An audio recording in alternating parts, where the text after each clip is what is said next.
अस्सलामु अलैकुम रहमतुल्लाहि व बरकातुहू। इन्नल हम्दुलिल्लाह नहमदुहु व नस्तईनुहु व नस्तगफिरुहु व नऊज़ु बिल्लाहि मिन शुरूरि अनफुसिना मिन सय्यिआति अमालिना मय यहदिहिल्लाहु फला मुदिल्ल लहु व मय युद्लिल्हु फला हादिय लहु व अशहदु अन ला इलाहा इल्लल्लाह वहदहु ला शरीका लहु व अशहदु अन्न मुहम्मदन अब्दुहु व रसूलुहु अम्मा बाद। या अय्युहल्लज़ीना आमनु तक़ुल्लाह हक़्क़ तुक़ातिही व ला तमूतुन्ना इल्ला व अंतुम मुस्लिमून। या अय्युहन्नास इत्तक़ू रब्बकुमुल्लज़ी ख़लक़कुम नफ्सिन वाहिदा व ख़लक़ मिन्हा ज़ौजहा व बस्स मिन्हुमा रिजालन कसीरन व निसाअ वत्तक़ुल्लाहल्लज़ी तसाअलून बिही वल अर्हाम इन्नल्लाह कान अलैकुम रक़ीबा। பெருமதிப்பிற்கும் பெருமரியாதைக்கும் உரிய ஏக இறைவனின் நல்லடியார்களே, அவனுடைய சாந்தியும் சமாதானமும் மற்றாத பெருங்கருணையும் பேரருளும் அல்லாஹ்வின் தூதர் ஸல்லல்லாஹு அலைஹி வஸல்லம் அவர்கள் மீதும் அவர்களை தன்னால் இயன்றவரை பின்பற்றி வாழ்ந்து மரணித்த உத்தம சஹாபாக்கள் மீதும் சஹாபிய பெண்மணிகள் மீதும் குறிப்பாக இறைவன் நம் மீது கடமையாக்கியிருக்கின்ற இந்த ஜும்ஆவுடைய தினத்திலே சிறப்புமிக்க மகத்துவமிக்க இந்த தொழுகையை நிறைவேற்ற காத்திருக்கும் நாம் அனைவரும் மீதும் உண்டாவதாக என்று கூறி எனது உரையினை ஆரம்பம் செய்கின்றேன்.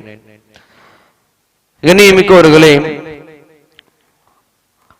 இன்றைக்கு இருக்கக்கூடிய நவீன காலகட்டத்தில் பல சமூக முன்னேற்றங்களும் பல நவீனங்களும் வளர்ந்து இருக்கக்கூடிய, குறிப்பிட்டு சொல்ல போனால் நம்மளுடைய இந்திய நாட்டிலே எத்தனையோ பல சமூக சீர்திருத்தங்கள் எல்லாம் செய்து முடித்ததற்கு பின்பும் தொடர்ச்சியாக பல்லாண்டு காலமாக இந்த இஸ்லாத்தில் மட்டும் இஸ்லாமியர்கள் அவர்களுடைய பெண்களுக்கு சரியான உரிமைகளை கொடுப்பது கிடையாது. இன்றைக்கு இந்திய நாட்டில் பல மேற்கத்திய கலாச்சாரங்கள் எல்லாம் ஊடுருவிருச்சு. மேற்கு வங்கத்தில் இருக்கக்கூடிய பல நாட்டு மக்கள், பல நாட்டு பெண்கள் எப்படி அவர்களுடைய வாழ்க்கையை நடைமுறைக்கு எப்படி கொண்டு வராங்க, எப்படி அவர்களுடைய ஆடை எப்படி இருக்குது, அவர்களுடைய அந்த நடைமுறை வாழ்க்கை எப்படி இருக்குது, அவர்களுடைய உணவு பொருட்கள் எப்படி இருக்குது, இப்படி எல்லா விஷயத்திலேயும் அவர்கள் ஒரு சமூக முன்னேற்றத்தில் இருக்கின்றார்கள். ஆனால் இந்த முஸ்லிம்கள் மட்டும், இஸ்லாமியர்கள் மட்டும் பெண்கள் விஷயத்தில் ரொம்ப தாழ்வு நிலையிலே, ரொம்ப பிற்போக்குத்தனமாக இவர்கள் செயல்பட்டு கொண்டிருக்கின்றார்கள். பெண்களுக்கு சரியான உரிமைகள் கொடுப்பது கிடையாது. அவர்களுக்கு பிடித்த ஆடையை அவர்களுக்கு பிடித்த இடத்திற்கு அவர்கள் போட்டு செல்லக்கூடாது. அவர்கள் அந்நிய ஆண்களோடு அவர்களோடு சகஜமாக பழகக்கூடிய, அவர்களோ எந்த துறையில அவர்கள் இருக்கின்றார்களோ அந்த துறைக்கு போய் சில ஆண்களோடு அவர்கள் பழகக்கூடாது. அப்படியே பழகினார்கள் என்று சொன்னால் அந்த பெண்கள் எல்லோரும் அதற்கென்ற சில ஒழுங்குமுறையோடு சில ஆடை ஒழுங்குகளோடு இருக்கணும். இப்படி எவ்வளவு கட்டுப்பாடுகள் பாருங்க.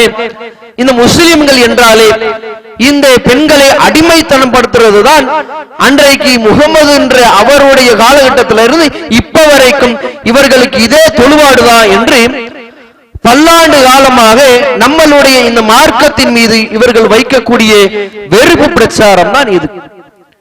உண்மையிலேயே நிதர்சன உண்மையாக நம்மளுடைய மார்க்கத்திலே பெண்களுக்கு என்ன மாதிரியான உரிமைகள் கொடுக்கப்பட்டது? அல்லாஹ்வின் தூதர் ஸல்லல்லாஹு அலைஹி வஸல்லம் அவர்களுடைய காலகட்டத்திலே பெண்கள் எப்படி இருந்தார்கள், இன்றைக்கு இருக்கக்கூடிய பெண்கள் எப்படி இருக்கின்றார்கள்? 1400 வருட காலமாக இந்த மார்க்கத்தை பின்பற்றிக் கொண்டிருக்கக்கூடிய இஸ்லாமிய பெண்கள் எப்படி அவர்களுடைய அந்த சுதந்திரத்தை அவர்கள் அனுபவித்தார்கள்? இதையெல்லாம் இன்ஷா அல்லாஹ் இன்றைய உரையிலே நாம் பார்க்க இருக்கின்றோம். அல்லாஹ்வின் தூதர் ஸல்லல்லாஹு அலைஹி வஸல்லம் அவர்களுடைய காலகட்டத்திலே, ரசூலுல்லாஹ்வுடைய காலகட்டத்திலே இருந்த பெண்கள் வேறு, நம்மளுடைய இப்போ தற்போது இருக்கக்கூடிய காலகட்டத்தில் இருக்கக்கூடிய பெண்கள் வேறு. இப்போ இந்த காலகட்டத்தில் ஒரு 50-100 வருடங்களுக்கு முன்பாகவே எடுத்துக்கங்களேன், நம்மளுடைய இந்திய நாட்டில் எந்த நாட்டை இவர்கள் சமூகத்திலே நல்ல பெண்கள் விஷயத்திலே நல்ல ஒரு முன்னேற்றத்தை அடைந்திருக்கு என்று பேசுகிறார்களோ, இவர்கள் ஒரு காலகட்டத்தில் எப்படி இருந்தார்கள்? கணவன் இறந்து விட்டார் என்று சொன்னால் அவருடைய மனைவி வாழ தகுதியற்றவள். கணவரோடு சேர்ந்து அவர் என்ன செய்வாங்க? உடன்கட்டையை ஏறுவது இப்படின்ற ஒரு இது ஒண்ணு வச்சிருந்தாங்க, ஒரு வழிமுறை. இது எதுக்காக அப்படின்னு கேட்டா, கணவன்மார்கள் அவர்கள் வாழும் பொழுதுதான் மனைவிக்கு வாழ்க்கை. கணவன் இறந்து விட்டார் என்று சொன்னால் மனைவியுடைய வாழ்க்கையும் அதோடு முடிந்து விட்டது. இனிமேல் மறுவாழ்வு என்று மனைவிக்கு கொடுக்கப்படாது. அதே சமயம் பெண்கள் அவர்களுக்கு பிடித்த கணவனை அவர்களால் தேர்ந்தெடுக்க முடியுமா? நாம எங்க பேசல, 1400 வருடங்களுக்கு முன்பாக இருந்தே ரசூலுல்லாஹ்வுடைய காலகட்டத்தை பத்தி பேசல. இன்றைக்கு ஒரு 50-100 வருடங்களுக்கு முன்பாக நடந்த சம்பவங்களை பார்க்கிறோம். அப்போ இவர்கள் எதை சமூக சீர்திருத்தமாக பெண்களுக்கு சுதந்திரம் என்று சொல்லிக் கொண்டிருக்கிறார்களோ, அவர்களே ஒரு காலகட்டத்தில் எப்படி இருந்தாங்க? பல சீர்திருத்தவாதிகள், பல பெண்களுடைய போராட்டங்களுக்கு பிறகுதான் இவ்வளவு விஷயங்கள் மாறி இருக்கிறது. 1400 வருட காலத்திற்கு முன்பாக இதைவிட அரபுலகத்திலே மோசமான ஒரு நிலைதான் இருந்தது. பெண் குழந்தைகள் பிறந்தார்கள் என்று சொன்னால் அவர்களுக்கு உண்டான மதிப்பு எப்படி இருக்கும்? அந்த குடும்பத்திற்கு அவர்கள் கொடுக்கக்கூடிய மதிப்பு எப்படி இருக்குது? அல்லாஹ் தன் திருமறை குர்ஆனிலே சொல்லி காட்டுகின்றான், வ இதா புஷிர அஹதுஹும் பில் உன்ஸா லல்ல வஜ்ஹுஹு முஸ்வத்தன் வ ஹுவ கலீம். ஒருவனுக்கு நாம் பெண் குழந்தை குறித்து அவனுக்கு நற்செய்தி சொன்னோம் என்று சொன்னால் அவர்களுடைய முகம் எப்படி போயிரும்? கருத்து கருமையாகி அவனுடைய உடல் எல்லாம் ஒரு கவலை வாய்ந்த ஒருவரை போன்று மாறிவிடும். அவன் குழந்தை பிறக்க போகுதுன்ற ஒரு சந்தோஷத்துல இருப்பான். குழந்தை பிறந்த உடனே என்ன குழந்தைப்பாடு என்று ஆர்வமா கேட்கும் பொழுது பொம்பளை பிள்ளைன்னு சொல்லிட்டா போதும், அவ்வளவுதான். அன்றோடு அவன் ஏதோ வாழ்க்கையே முடிஞ்சு போச்சு, எல்லாமே குடிமுழுகி போச்சுன்ற மாதிரி அவன் ஒட்டுமொத்த வாழ்க்கையும் வெறுத்து உட்கார்ந்துருவான். தன்னுடைய முகத்தை மறைத்துக் கொள்வான், வெக்கி தலை குடிவான். எதுக்காக? அவன் சொத்து பத்தெல்லாம் போகல, இங்க அவன் மான மரியாதையெல்லாம் போகல, பொம்பளை பிள்ளை பிறந்துருச்சான். பெண் குழந்தை பிறந்த ஒரு காரணத்தை வைத்துக் கொண்டு அன்றைக்கு இருந்த அரபுலகத்திலே வாழ்ந்த பல மக்கள் இப்படியான ஒரு சூழல்ல இருந்தாங்க. பெண் குழந்தை பிறக்குது அப்படின்னு சொன்னா இப்படி பிறந்து இந்த கையில வாங்கி இந்த கையில என்ன செஞ்சிருவான்? குழியில போட்டு புதைச்சிருவான். அல்லாஹ் அதையும் தன் திருமறை குர்ஆனிலே சொல்லி காட்டுகின்றான். எதுக்காக நம்ம இறந்தோம், எதுக்காக கொல்லப்பட்டோம் என்று தெரியாமலேயே பல பெண் குழந்தைகளை நாளை மறுமையிலே அல்லாஹ் விசாரிப்பதற்கு தயார்படுத்தி வைத்திருக்கின்றான். குர்ஆன்ல அல்லாஹ் சொல்லி காட்டுகின்றான். இப்படி இவ்வளவு மோசமான காலகட்டத்திலே வாழ்ந்த பல மக்கள் நபிகள் நாயகம் ஸல்லல்லாஹு அலைஹி வஸல்லம் அவர்களுடைய இந்த இஸ்லாமிய மார்க்க தூய பிரச்சாரத்தின் பேராலே எந்த பெண் குழந்தைகளை மதிக்க மறுத்தார்களோ, எந்த பெண் குழந்தைகளை, எந்த பெண்களை இவர்கள் தன்னுடைய காலடிக்கு கீழாக வைத்து அடிமைத்தனம் படுத்தி கொண்டிருந்தார்களோ முழுமையாக அந்த ஒட்டுமொத்த விஷயமும் மாறுது. எப்படி மாறுது? நபிகள் நாயகம் ஸல்லல்லாஹு அலைஹி வஸல்லம் அவர்களை எடுத்துக்கங்க. ரசூலுல்லாஹ்வும் அதே காலகட்டத்தில் அதே சூழல்ல தான் வாழ்ந்தாங்க. அல்லாஹ்வின் தூதர் அவர்களுடைய கண் முன்னாலே பல பெண்கள் அடிமைத்தனத்திற்கு உட்பட்டு நடந்தாங்க. பல பெண்கள் மோசமான ஒரு விலங்கை போன்று மதிக்கப்பட்டார்கள். ஆனால் அல்லாஹ்வின் தூதர் அவர்கள் என்ன செய்தாங்க தெரியுமா? நபி ஸல்லல்லாஹு அலைஹி வஸல்லம் அவர்கள் ஒரு பயணத்திலே போய் கொண்டிருக்கும் பொழுது ஒரு ஒட்டகத்தில் ஒரு சிவிகையை அமைத்து அதிலே பல ஒரு 4-5 பெண்கள் எல்லாம் அமர்ந்திருக்கிறாங்க. அந்த ஒட்டகத்தை ஓட்டி கொண்டு வந்து அன்ஜசா என்று சொல்லக்கூடிய ஒரு நபி தோழர், இவர் என்ன செய்யறாரு? ஒட்டகத்தை இழுத்து கொண்டு கொஞ்சம் வேகமா போறார். ஆனா அது என்ன மாதிரியான இடம் அப்படின்னு பார்த்தா பாலைவன மணல். அங்க போய்கிட்டு நம்ம இஷ்டத்துக்கு வேகமா போனோம்னு சொன்னா ஒட்டகம் புரண்டு கீழே விழுந்துரும்.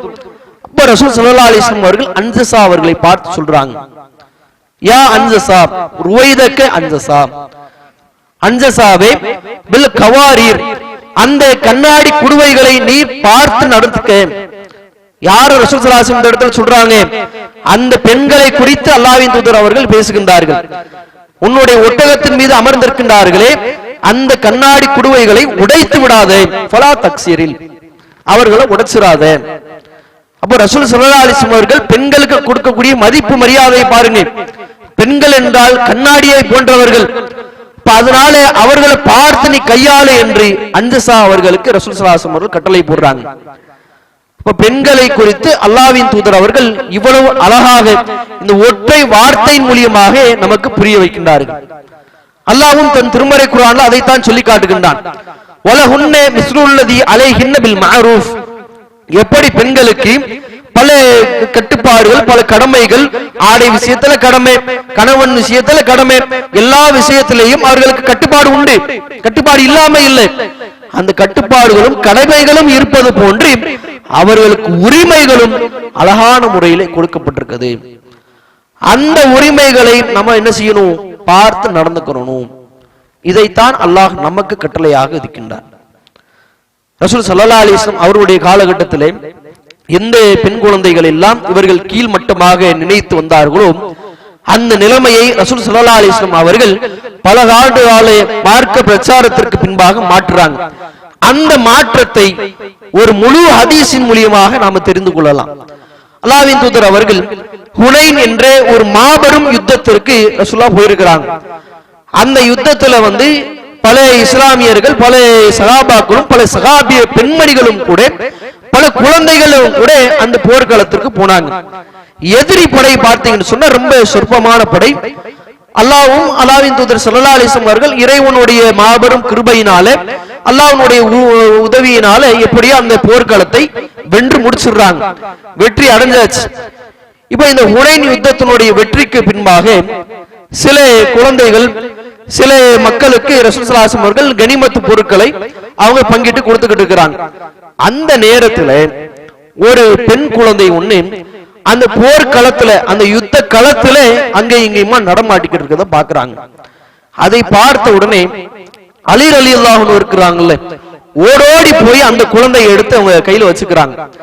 அந்த குழந்தை யாரு அப்படின்னு பார்த்தா ரசூல் ஸல்லல்லாஹு அலைஹி வஸல்லம் அவர்களுடைய தந்தையோடு பிறந்த, உடன் பிறந்த ஹம்சா என்று சொல்லக்கூடிய ஒரு நபி தோழருடைய மகள். ஹம்சா ரலியல்லாஹு அன்ஹு அவர்கள் உஹது யுத்தத்துல வீர மரணம் அடைஞ்சிருந்தாங்க. ரொம்ப கடுமையான ஒரு வலியிலையும் கடுமையான வேதனையிலையும் பல வாரியாக அவர்கள் தாக்கப்பட்டு இறுதியில அந்த உஹது யுத்தத்துல அவங்களுடைய உயிரை விட்டிருந்தாங்க. இப்ப அவர்களுடைய மகள் தான் இன்றைக்கு அனாதையாக இருக்கு. எந்த ஒரு பராமரிப்பும் இல்லாம, அந்த குழந்தைக்கென்று எந்த ஒரு சொந்த பந்தமும் இல்லாத மாதிரி இருக்கு. ஆனால் அந்த குழந்தைக்கு அலி ரலியல்லாஹு அவர்கள் யாரு? ஹம்சா அவர்கள் அலி ரலியல்லாஹு அவர்களுடைய தந்தையோடு பிறந்தவர். அப்ப உடனே என்ன செஞ்சிடறாங்க? நம்மளுடைய சின்ன பாப்பா மகதானே, நாம எடுத்து வளர்த்துக்குருவோம் அப்படின்னு சொல்லி குழந்தையை எடுக்கிறாங்க. எந்த குழந்தைய? அதைத்தான் நம்ம கவனிக்கணும்.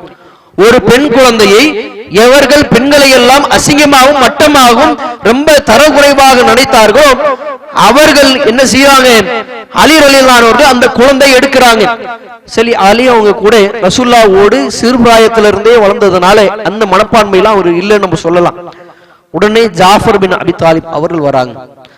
ஜாஃபர் அவங்க என்ன செய்யறாங்க? அந்த குழந்தையை அவர்கள் வாங்கி கொண்டு, இல்ல இல்ல, எனக்கும் ஹம்சா அவர்கள் சின்ன பாப்பா தானே, நான் இந்த குழந்தையை வளர்க்கிறேன் அப்படின்னு அவர் சண்டை போடுறார்.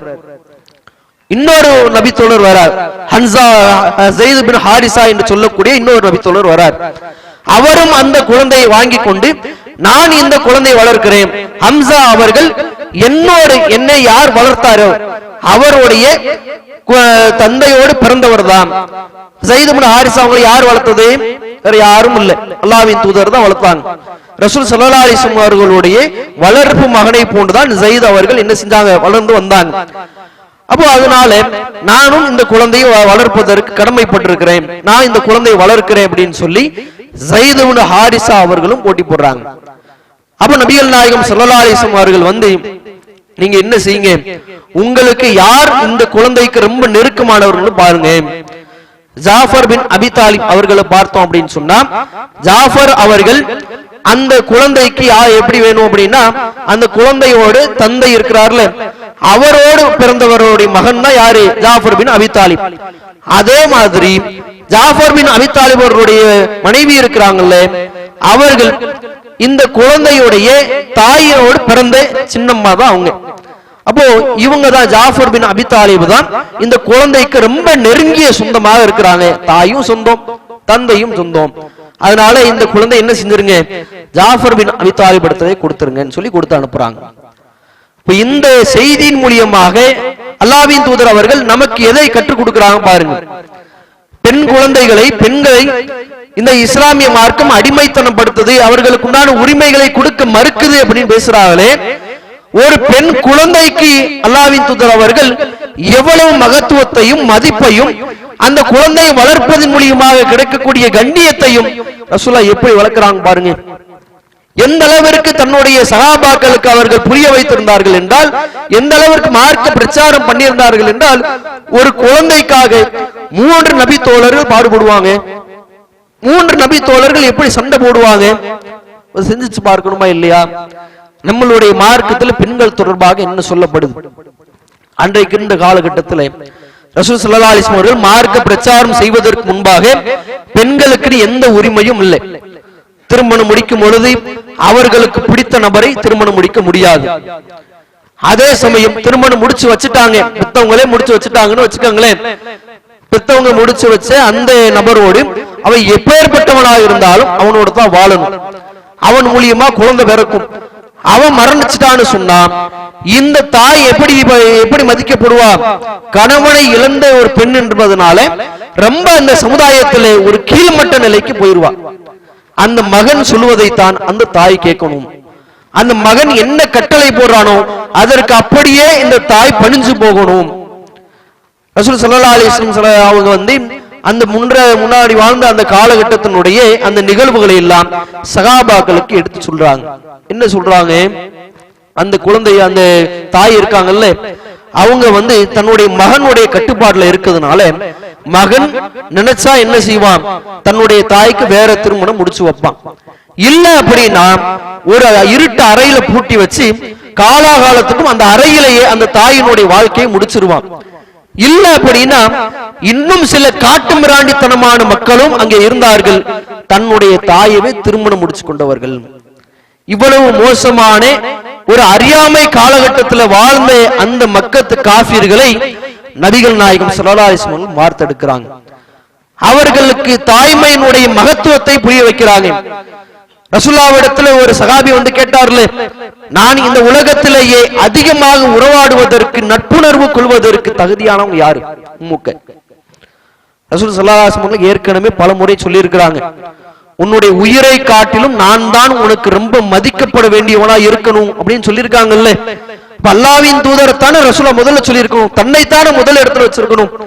ஆனா ரசூலுல்லாஹ் என்ன செய்யறாங்க, அந்த நபருடைய தாயை சொல்றாங்க. சரி, முதலிடமே தாய்க்கு கொடுத்துட்டீங்க, அடுத்து யாரு? சும்மா உம்முக்க. பிறகும் உன்னது தாய் தான், இரண்டாவது தாய்க்கு தானா, மூணாவது யாரு? சும்மா உம்முக்க. பிறகும் உன்னுடைய தாய் தான்ப்பா, நான்காவது தான் உனது தந்தை. 3 இடத்துல தாயை வைத்து அந்த தாய்மையினுடைய மகத்துவத்தையும் அந்த கண்ணியத்தையும் ரசூல் ஸல்லல்லாஹு அலைஹி வஸல்லம் அவர்கள் 1400 வருடங்களுக்கு முன்பாக எந்த தாயை அவர்கள் மட்டமாக தன்னுடைய மனைவி என்று பார்த்து கொண்டிருந்தார்களோ அந்த காட்டு மிராண்டிகளுக்கு ரசூல் ஸல்லல்லாஹு அலைஹி வஸல்லம் அவர்கள் புரிய வைக்கிறாங்க. அப்போ இந்த இஸ்லாமிய மார்க்கம் பெண்களுக்குண்டான உரிமையை பறிக்குதா? சிந்திச்சு பாருங்க. இன்றைக்கு திருமணம் விஷயத்துல, திருமணம் தொடர்பான பல சட்டதிட்டங்கள்ல இன்றைக்கு இந்திய சட்டம் பெண்களுக்கு திருமணம் தொடர்பான உரிமைகளை கொடுக்குதா? அவர்களுக்கு பிடித்த கணவரை அவர்களால் தேர்ந்தெடுத்துக் கொள்ள முடியுமா? இன்றைக்கு எல்லாம் வளர்ந்துருச்சு, அவர்களுடைய சட்டத்திற்கு முரணான பல விஷயங்கள்லாம் நடக்குது. எல்லாத்தையுமே இன்னைக்கு ஹலால் ஆக்கி விட்டான். நீங்க விபச்சாரம் செஞ்சா அது உங்களுக்கு கூட, இந்த மாதிரியான பல சட்ட திட்டங்கள் நம்மளுடைய நாட்டுல ஹலால் அப்படின்னு சொல்லி வச்சிருக்கிறான். அப்ப அதனால பெண்கள் இன்றைக்கு சீர்கேட்ல போவதற்கும் பல வழிகளும் இன்றைக்கு இருக்கக்கூடிய நம்மளுடைய நாட்டுல இவன் திறந்து விட்டு இருக்கிறான். ஆனால் நம்மளுடைய மார்க்கத்திலே 1400 வருடங்களுக்கு முன்பாக நபிகள் நாயகம் ஸல்லல்லாஹு அலைஹி வஸல்லம் அவர்கள் பெண்களுக்கு திருமணம் தொடர்பாக எவ்வளவு உரிமைகளை கொடுத்தாங்க தெரியுமா? ரசூலுல்லாஹ்விடத்துல ஹன்ஸா பின் ஹிதாம் என்று சொல்லக்கூடிய ஒரு பெண்மணி வந்தாங்க. ஓடோடி அல்லாஹ்வின் தூதரே, என்னுடைய தகப்பனார் இருக்கிறார்ல, ஜவ்வஜஹா, எனக்கு ஒரு நபரை திருமணம் முடிச்சு வச்சாரு, ஆனால் அந்த நபரை எனக்கு சுத்தமா பிடிக்கல, என்னுடைய அனுமதி இல்லாமல் எனக்கு ஒரு நபரை அவர் திருமணம் முடிச்சிட்டாரு. நான் ஏற்கனவே என்னுடைய கணவரை இழந்திருந்தேன், நான் அந்த கவலையில இருந்து ஒன்னும் மீளாம இருக்கிறேன். இப்படி இருக்கின்ற அந்த சமயத்துல வேற யாரையோ கூட்டிட்டு வந்து இவர் தான் உன் புது கணவர் அப்படின்னு சொல்லி என்னுடைய தந்தை ஒருத்தர் திருமணம் முடிச்சு வச்சுட்டாரு. யார் திருமணம் முடிச்சு வச்சா? பெத்த தகப்பன் தானே. ஆனால் ரசூலுல்லாஹ் என்ன கேட்கிறாங்க, உனக்கு இந்த திருமணத்தில் விருப்பம் இல்லையா? இதை கேட்கிறாங்க ரசூலுல்லாஹ்.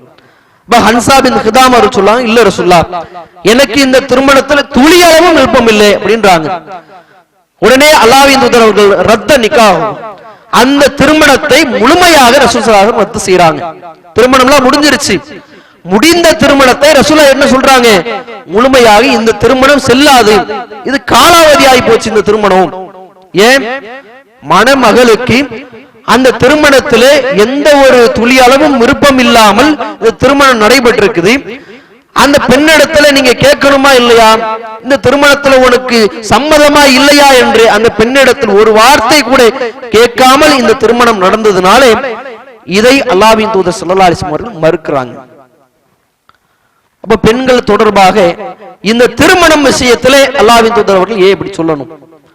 உரிமை இல்லாமல், மார்க்கத்தில் உரிமை இல்லாமல் ரசூலுல்லாஹ் இப்படி சொல்லி இருப்பாங்களா?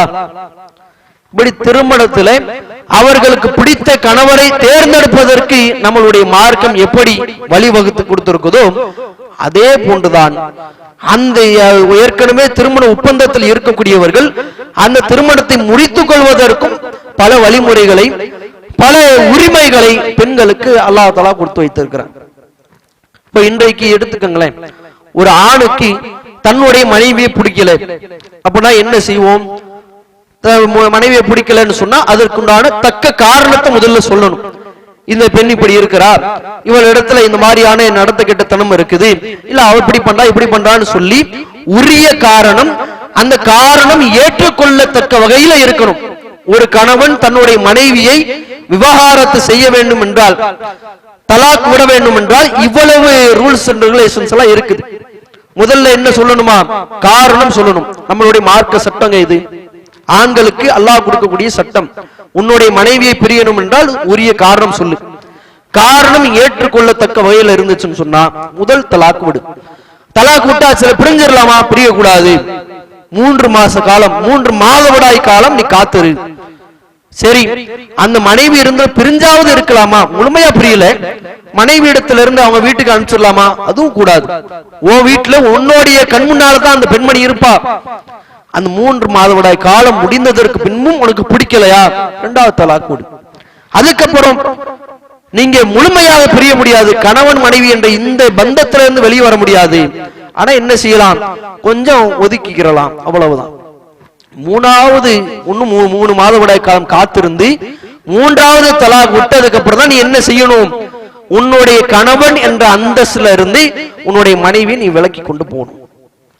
அப்ப எந்த அளவிற்கு ஆண்களுக்கு அல்லாஹ் தஆலா இவ்வளவு கடமைகள் வச்சிருக்கிறான். ஏன்? ஒரு பெண்ணுடைய வாழ்க்கை, ஒரு பெண்ணை பற்றி தன்னுடைய மனைவியை குறித்து ஒரு கணவன் வேற ஏதோ ஒரு பெண்ணை விரும்பினார்ன்றதுக்காக தன்னுடைய மனைவியை நடந்து கெட்டவள் அவ இவன்னு சொல்லி ஏதாவது சொல்லி நான் இந்த பெண்மணியை அவன் விட்டுட்டான்னு சொன்னா மறு திருமணம் இந்த பெண்ணுக்கு யார் கொடுப்பா?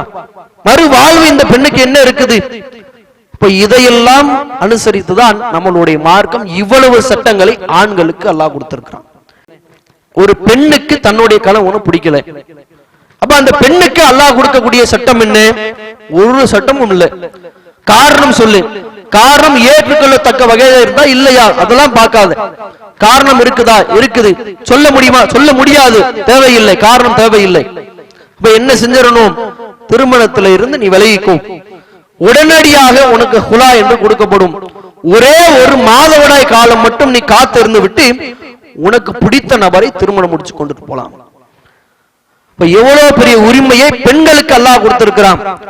ஒரு ஆண் ஒரு பெண்ணை ஒதுக்க வேண்டும் என்று சொன்னால் இவ்வளவு சட்டதிட்டங்களுக்கு உட்பட்டுதான் அவன் ஒதுக்க முடியும். அதுவே ஒரு பெண் தனக்கு பிடிக்காத ஒரு நபரை தன்னுடைய வாழ்க்கை பந்தத்திலிருந்து ஒதுக்க வேண்டும் என்றால் இவ்வளவு சட்டதிட்டங்களை அல்லாஹ் வைத்திருக்கின்றான். இப்ப எவ்வளவு அழகான பல உரிமைகளை பெண்களுக்கு அல்லாஹ் கொடுத்திருக்கிறான். ஆண்களுக்கு அந்த சட்டங்கள் போட்டதெல்லாம் பெண்களுடைய பாதுகாப்பை கருதிதான். பெண்களுக்கு அல்லாஹ் இவ்வளவு உரிமைகளை கொடுத்ததெல்லாம் அதே பெண்களுக்கு அல்லாஹ்வுடைய அந்த பாதுகாப்பை கொடுப்பதற்காகத்தான். ரசூல் ஸல்லல்லாஹு அலைஹி வஸல்லம் அவருடைய காலகட்டத்தில் பரீரா என்று சொல்லக்கூடிய ஒரு அடிமை பெண் இருந்தாங்களா, அந்த அடிமை பெண் இன்னொரு அடிமை ஆணை முகீஸ் என்று சொல்லக்கூடிய இன்னொரு நபரை திருமணம் முடிச்சிருந்தாங்க. அவர்கள் நல்ல ஒரு திருமண வாழ்க்கையில இருந்தாங்க. பரீரா அவர்களை இந்த ஆயிஷா ரலியல்லாஹு அன்ஹா என்ன செஞ்சாங்க, அவங்க வேலைக்கு வாங்கினாங்க. அவங்களிடத்துல பல நாட்களாக பணிப்பெண்ணாக பரீரா அவங்க வேலை செஞ்சாங்க. அதுக்கப்புறமா ஆயிஷாவை என்ன செஞ்சாங்க, பரீரா அவர்களுடைய நன்னடத்தைகளை பார்த்து அவர்களுடைய நற்குணங்களை பார்த்து மார்க்கத்துல எல்லாம் கரெக்டா தானே இருக்கிறாங்க, இவங்க ஏன் இன்னும் அடிமைத்தனத்துல இருக்கணும்னு சொல்லி என்ன செஞ்சுட்டாங்க, ஆயிஷா ரலியல்லாஹு அன்ஹா அவர்களை அந்த அடிமைத்தனத்திலிருந்து விடுதலை செஞ்சிடறாங்க. விடுதலை செஞ்சதுக்கு அப்புறமா பரீரா அவர்களுக்கு அந்த திருமண வாழ்க்கை பிடிக்கல. முகீஸ அவங்க என்ன செய்யறாங்க, வெறுக்கிறாங்க. அப்ப தன்னுடைய கணவரை விட்டு அவங்க என்ன செஞ்சிடறாங்க, முழுமையாக குலா கொடுத்து வெளியே வந்துடுறாங்க. ஆனா முகீஸ் அவர்களுக்கோ பரீரா அவர்கள் மேல அளவு கடந்த அன்பு இருக்குது. ஆனா பரீரா அவர்களுக்கு தன்னுடைய கணவரை பிடிக்கல. என்ன காரணம், காரணம் சொல்லல. ரசூல் ஸல்லல்லாஹு அலைஹி வஸல்லம் அவர்கள் முகீஸ் அவர்களுடைய அந்த அவல நிலையை பார்த்துட்டு தன்னுடைய மனைவி மேல இவ்வளவு அன்பு வச்சிருக்காரு, ஆனா மனைவி என்ன செய்யறாங்க, தன்னுடைய கணவரை ஏத்துக்க மாட்டாங்களே, அப்ப நாம என்ன செய்வோம், நம்மளால முடிஞ்ச சில உதவி ஒரு சிபாரிசு பண்ணுவோமேன்னு சொல்லி பரீரா அவங்கள்ட்ட போய் ரசூல்லா போய் பேசுறாங்க. யார் பேசுறா, சாதாரண மனிதர் பேசல, அல்லாஹ்வின் தூதரே போய் பேசுறாங்க. பரீராவே, உன்னுடைய கணவரை பார், முகீஸ பாரு, அவர் எவ்வளவு கவலையில இருக்கிறாரு, ஏன் எல்லாம் உன் மீது வைத்திருக்கக்கூடிய அன்புதான், அதனால நீ அவரோடு நீ வாழக்கூடாதா அப்படின்னு கேட்கிறாங்க ரசூலுல்லாஹ். உடனே பரீரா அவர்கள் கேள்வி எழுப்புறாங்க, தஅமுருனி யா ரசூலுல்லாஹ், நீங்கள் எனக்கு கட்டளை போடுகின்றீர்களா, அதாவது நீங்க நபி என்ற அடிப்படையில கட்டளை போடுறீங்களா, இல்ல பரிந்துரை செய்றீங்களா, சாதாரண மனிதன் போல நீங்க பரிந்துரை பேசுறீங்களா, இல்ல நான் ஒரு நபி, நான் அல்லாஹ்வுடைய வஹி செய்தியை சொல்லக்கூடியவன், அதனால நான் என்ன செய்யறேன், கட்டளை போறேன், அந்த கட்டளைக்கு செவிசாய், இப்படி சொல்றீங்களா, நீங்கள் உண்மையிலேயே மார்க்க சட்ட திட்டங்கள்ல இருந்து எனக்கு கட்டளை போட்டீங்கன்னு சொன்னா நான் அதற்கு தலை சாய்ப்போல்தான். இல்ல நான் ஒரு சாதாரண மனிதனாக உனக்கு ஒரு நல்லது சொல்லணும்ன்றதுக்காண்டி நான் சிபாரிசு பண்றேன் அப்படின்னு நீங்க வந்தீங்கன்னு சொன்னா அதுல எனக்கு எந்த தேவையும் இல்லை. ரசூலுல்லாஹ் சொல்றாங்க, என்னமா நான் அஷ்ஃபவு, நான் பரிந்துரைதாமா செய்யறேன், அவர் பார்க்க பாவமா இருந்துச்சு, அதனால உன் கணவரோடையே நீ வாழு அப்படின்றதுக்கு நான் பரிந்துரை பேசதான் வந்தேன் அப்படின்னு ரசூலுல்லாஹ் சொல்றாங்க. ஓ பரீரா அவர்கள் என்ன சொல்றாங்க, லா ஹாஜத லி ஃபீஹி, அதுல எனக்கு எந்த தேவையும் இல்லை, எனக்கு அவர் மேல எந்த விருப்பமும் இல்லை, அதனால நான் அந்த திருமண பந்தத்திலிருந்து வெளியே வந்துட்டேன்னு சொல்லிட்டு போறாங்க. ரசூலுல்லாஹ் இங்க கையை பிடிச்சி இழுத்தாங்களா, ஏமா அப்படி பண்ணேன், அவர் பாரு இப்படி இருக்கிறாரு, அவர் கூட வாழணும் அப்படின்னு சொல்லி ரசூல் ஸல்லல்லாஹு அலைஹி வஸல்லம் கட்டாயப்படுத்தினாங்களா, கட்டாயப்படுத்தல. ஏன், அல்லாஹ்வின் தூதரே நினைத்தாலும் அப்படி கட்டாயப்படுத்த முடியாது. ஏன்னா நம்மளுடைய மார்க்கம் அவ்வளவு உரிமைகளை பெண்களுக்கு கொடுத்திருக்குது. பிடிக்காத வாழ்க்கையிலே வாழ தேவையில்லை என்ற உரிமைகளை அல்லாஹ் தஆலா அழகிய முறையிலே பெண்களுக்கு அல்லாஹ் வழங்கி இருக்கின்றான். எனவே இந்த மார்க்கத்திலே யார் யாரெல்லாம் பெண்களுடைய உரிமைகளை முழுமையாக இந்த இஸ்லாமிய மார்க்கம் பறித்து விட்டது என்று பேசினார்களோ அவர்களுக்கு அவருடைய நெற்றி பொட்டிலே அல்லாஹ் தஆலா ஒரு பெரிய அடியாக அடித்திருக்கின்றான். பல உரிமைகளை நம்மளுடைய திருமறை குர்ஆன் வசனங்கள் மூலமாக மட்டுமே பல உரிமைகளை பெண்களுக்கென்றே அல்லாஹ் வைத்திருக்கின்றான், அதை எடுக்க முடியும். எனவே நம்மளுடைய இந்த பெண்களுக்குண்டான உரிமைகளை நாம தான் பிற மக்களுக்கு எடுத்து சொல்ல வேண்டிய கட்டாயத்தில் இருக்கின்றோம். எனவே ஆண்களாக இருப்பவரும் சரி பெண்களாக இருப்பவரும் சரி நம்மளுடைய மார்க்கத்திலே சொல்லப்பட்டிருக்கக்கூடிய இந்த பெண்களுக்குண்டான தக்க உரிமைகளை பிற மக்களுக்கு பிற மதத்தினவர்களுக்கு எடுத்து சொல்ல வேண்டிய கடமையிலே நாம் இருக்கின்றோம். நாமளும் நம்மளுடைய மனைவி நம்மளுடைய குடும்பத்தார்களிடத்தில் அந்த உரிமைகளுக்கு ஏற்றார் போல் நாம் நடக்கக்கூடியவர்களாக இருக்க வேண்டும் என்று கூறி எனது முதல் உரையினை முடித்துக் கொள்கிறேன். அஸ்ஸலாமு அலைக்கும்.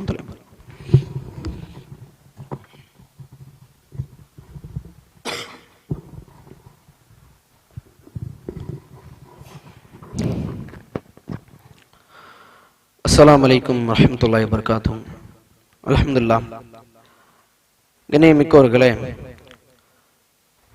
நபிகள் நாயகம் ஸல்லல்லாஹு அலைஹி வஸல்லம் அவர்களும் இறைவனும் பல உரிமைகளை நம்மளுடைய மார்க்கத்திலே அதிகமாக பெண்களுக்கென்று வழங்கி இருக்கின்றான். இதைவிட பொதுவாக உரிமைகள் வழங்காவிட்டாலுமே பெண்களுக்கு நம்மளுடைய மார்க்கம் கொடுக்கக்கூடிய கண்ணியம் எப்படி இருக்குது? நபிகள் நாயகம் ஸல்லல்லாஹு அலைஹி வஸல்லம் அவர்களை குறித்து அல்லாஹ் தன் திருமறையில பேசும் பொழுது, இந்த முகமது இடத்திலே உங்களுக்கு பல அழகிய முன்மாதிரி இருக்குது, ஒரு எல்லா விஷயத்திலையும் கை தேர்ந்தவராக இருக்கின்றார், குடும்ப விஷயத்திலே ஒரு குடும்ப தலைவர் எப்படி இருக்கணுமோ அப்படி இருக்கின்றார். அப்போ உங்களுடைய குடும்பத்திலே நீங்கள் எப்படி நடந்து கொள்ள வேண்டும் என்பதற்கு இந்த முகமது உங்களுக்கு ஒரு முன்மாதிரியாக இருக்கின்றார். மார்க்கத்தை எடுத்து சொல்வதில் உங்களுக்கு ஏதேனும் தடங்கள் இருக்குதா? முகமதுனுடைய வாழ்க்கையை பாருங்க, அவரிடத்துல உங்களுக்கு ஒரு முன்மாதிரி இருக்கின்றது. அல்லாஹ் குர்ஆன்ல சொல்றானா? இது யாருக்கு அல்லாஹ் சொல்றான்? ஒட்டுமொத்த நம்மளை போன்ற எல்லா இறை நம்பிக்கை கொண்டவர்களுக்கும். அதே போன்றுதான் அல்லாஹ் தன் திருமறை குர்ஆனிலே ஒட்டுமொத்த இறை நம்பிக்கை கொண்டு முழு ஆண்களுக்கும் பெண்களுக்கும் இரண்டு இனத்தர்களுக்கும் சேர்த்தே அல்லாஹ் என்ன செய்றான்? இரண்டு பெண்மணிகளை அல்லாஹ் முன்னோடியாக காமிக்கின்றான். அல்லாஹ் தன் திருமறை குர்ஆனிலே சூரத்து தஹரீமிலே சொல்லி காட்டுகின்றான், வலரபல்லாஹு மஸலல்லதீன ஆமனு, இறை நம்பிக்கை கொண்ட அனைத்து ஆண் பெண் எல்லோருக்குமே அல்லாஹ் இரண்டு பெண்மணிகளை ஒரு உதாரணமாக அல்லாஹ் காமிக்கின்றான். அது என்ன உதாரணம்? இம்ராஅத் ஃபிரௌன். ஃபிரௌன் என்று ஒரு கொடியவன் வாழ்ந்தானா, ஒட்டுமொத்த பனு இஸ்ரவேலர்கள் என்ற அந்த சமுதாயத்தை தன்னுடைய கைக்குள்ளாக வைத்து ஆட்டி படைச்சுக்கிட்டானா. அந்த சர்வாதிகாரியினுடைய மனைவி அவர்களிடத்துலதான் இவ்வளவு பெரிய ஒரு முன்மாதிரி இருக்குது. ஏன்? ஃபிரௌனுடைய அந்த மனைவி என்ன செஞ்சாங்க? அதையும் அல்லாஹ் அந்த வசனத்திலே சொல்லி காட்டுகின்றான். இது காலத்து ரப்பி பனி லி இந்தக பைத்தன் ஃபில் ஜன்னா வ நஜ்னி மின் ஃபிரௌன வ அமலிஹி வ நஜ்னி மினல் கௌமில் வாலிமீன். இறைவா, இந்த ஃபிரௌன் இடத்திலிருந்தும் இந்த ஃபிரௌனுடைய செயல்பாடுகளிலிருந்தும் அநியாயக்கார கும்பலிலிருந்தும் என்னை நீ காப்பாற்றுவாயாக. இந்த ஃபிரௌன் இடத்துல அந்த மனைவிக்கு எவ்வளவோ பல சுகபோகமான வாழ்க்கை இருந்தது, வாழ்க்கை வசதிகள் இருந்தது. ஆனால் அந்த ஃபிரௌனுடைய மனைவி எதை விரும்பினாங்க? இறைவா, நான் உன்னிடத்தில் கேட்பதெல்லாம் ஒன்றே ஒன்றுதான், உன்னிடத்தில் எனக்கு ஒரு வீட்டை அந்த சுவனத்திலே எனக்காக அமைத்து கொடு, அது போதும். இது ஃபிரௌனுடைய மனைவி அன்றைய காலகட்டத்தில் கேட்ட ஒரு துவா. அதைத்தான் ஒட்டுமொத்த இறை நம்பிக்கை கொண்ட ஆண்களுக்கும் பெண்களுக்கும் அல்லாஹ் ஒரு உதாரணமாக காமிக்கின்றார். அதன் தொடர்ச்சியாக மர்யம் இப்னத் இம்ரான் அல்லதி ஃபஹ்ஸனத் ஃபர்ஜஹா, தன்னுடைய கற்பை பேணி வாழ்ந்தார்களே அந்த இம்ரானுடைய மகளான மரியம் அலைஹிஸ்ஸலாம், மரியம் அலைஹிஸ்ஸலாம் அவர்களிடத்திலேயும் உங்களுக்கு ஒரு அழகிய முன்மாதிரி இருக்குது. ஏன்? மரியம் தன்னுடைய கற்பை பேணி வாழ்ந்தாரு. அதனால அல்லாஹ் தன்னுடைய ரூஹை அவர்களுடைய அந்த கருவறையிலே அல்லாஹ் புகுத்தினான். அதன் மூலியமாக குழந்தையை பெற்றெடுத்து தன்னுடைய மார்க்கத்தை அவர் ஜெயிக்க வைத்தார். தன்னுடைய மகனை வைத்து மார்க்க பிரச்சாரம் செய்தார். இப்ப இதற்காகத்தான் அன்னை அந்த மரியம் அலைஹிஸ்ஸலாம் அவர்களையுமே அல்லாஹ் ஒட்டுமொத்த இறை நம்பிக்கை கொண்ட ஆண்களுக்கும் பெண்களுக்கும் ஒரு முன்மாதிரியாக காமிக்கின்றார். அப்போ அல்லாஹ்வே தன் திருமறை குர்ஆனிலே இரண்டு பெண்மணிகளுடைய பெயரையே அல்லாஹ் தஆலா குறிப்பிட்டு ஒட்டுமொத்த உலக மக்கள் அனைவருக்கும் அல்லாஹ் முன்மாதிரியாக குறிப்பிடுகிறான் என்று சொன்னால் அந்த பெண்களுக்கு அல்லாஹ் கொடுக்கக்கூடிய கண்ணியம் எப்படி இருக்குது? அப்ப பெண்களுக்கு அல்லாஹ் இவ்வளவு பெரிய ஒரு மகத்துவத்தையும் கண்ணியத்தையும் கொடுப்பதனால தான் எல்லோருக்கும் அல்லாஹ் இரண்டு பெண்களை முன்மாதிரியாக காண்பிக்கின்றான். இந்த இரண்டு பெண்களும் அவர்கள் எப்படிப்பட்டு வாழ்ந்தாங்க? ஏதேனும் நபிமார்களுடைய அந்த வாழ்க்கையில வாழ்ந்தார்களா? கிடையாது. ஃபிரௌன் என்ற ஒரு கொடியவனுடைய மனைவியாக அவனோடு குடும்பம் நடத்தி கொண்டிருந்தவர்கள் தான் ஆசியா அம்மையார். அப்ப அவங்களோடு அந்த ஃபிரௌனோடு வாழ்ந்து அந்த சுகபோகமான வாழ்க்கையை வாழ்றதை விட்டுட்டு மார்க்கத்திற்காக இறைவனுடைய அந்த ஜன்னாவிற்காக வாழ்ந்து மரணித்தவர்கள் தான் அன்னை ஆசியா அம்மையார் அவர்கள். எனவே இவர்களை நமக்குண்டான முன்மாதிரியாக அல்லாஹ் கொடுப்பதனாலே இவர்களிடத்திலிருந்து நாம் மாதிரி எடுத்து நம்மளுடைய மார்க்கத்திலே எந்த அளவிற்கு பெண்களுக்குண்டான உரிமைகளையும் அவர்களுக்குண்டான கண்ணியத்தையும் அல்லாஹ் அளவு கடந்து கொடுக்கிறான் என்பதை நாம் பிற மக்களுக்கும் எடுத்து சொல்லக்கூடிய கட்டாயத்திலே நாம் இருக்கின்றோம். எனவே அதை நம்மளுடைய உள்ளத்திலே உளமாற ஆணித்தனமாக பதிய வைத்துக் கொள்ள வேண்டும் என்று கூறி எனது உரையினை முடித்துக் கொள்கிறேன். அஸ்ஸலாமு அலைக்கும் வரஹ்மத்துல்லாஹி தஆலா வபரகாத்துஹு.